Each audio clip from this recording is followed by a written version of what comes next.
America and the world have a serious problem with plastic pollution. The United States alone discards about 30 million tons of plastic each year. Globally, about 8 million tons of plastic waste escape into the oceans from coastal nations.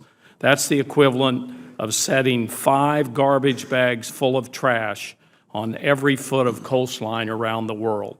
But the plastic crisis goes far beyond our oceans. Plastic pollution is everywhere. In our rivers, our landscapes, our neighborhoods, microplastics are even found in the rainwater above 10,000 feet in the Rocky Mountains. The new research has found that human beings are ingesting about a credit card's worth of plastic each week, mostly in the form of microplastics from drinking water and other sources. So I agree with the environmentalists who have written that Save Our Seas 2.0 does little to tackle this problem. We need to step up and enact real solutions. Here's one. Udall Amendment Number 1 proposes a nationwide beverage container deposit act. It includes a 10-cent deposit on all beverage containers, like these soda and water bottles that were found on the streets of the Capitol yesterday. A container deposit law would significantly reduce plastic pollution and help local taxpayers. It would collect a clean stream of plastic and other material for recycling. Why do we need a container deposit program? Well, the cold, hard fact is that recycling is not working effectively in the United States today. The U.S. recycling collection rate of plastic bottles is less than 30%. That means close to 7 billion pounds of plastic bottles were littered or went into a landfill in 2016, that's the year with the most recent data.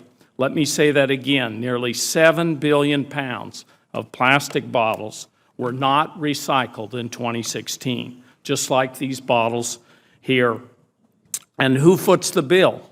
Taxpayers and local governments. Millions of public dollars spent managing the plastic waste. Let's compare that with states that have a container deposit law. In 2018, California saw 78% of eligible containers returned. In the same year, Oregon reported 75% of all plastic beverage containers were recycled, and in New York's redemption rate averaged 73% from 1983 to 2007.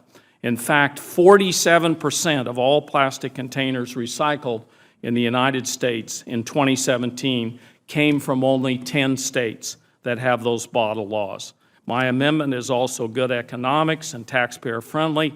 The companies that sell and profit from these beverage containers should help local governments cover the cost of collecting and recycling them. The beverage producers would include a minimum 10-cent bottle deposit on each beverage container.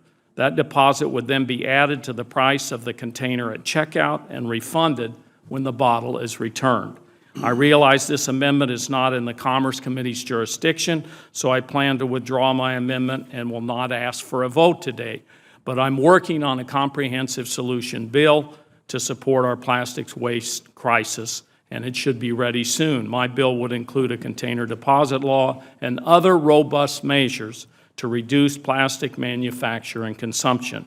And I very much appreciate Senator Sullivan and the bill sponsors working with me on modest improvements on some of my amendments that have been included in here, but I plan to record myself as a no on today's vote and want to work with the co-sponsors as they put this bill together with the Environment and Public Works Committees and the Foreign Relations Committees, where this bill, Save Our Seas, has 3 parts to it and is coming together. So with that, I would withdraw Udall Amendment Number 1. Without objection, that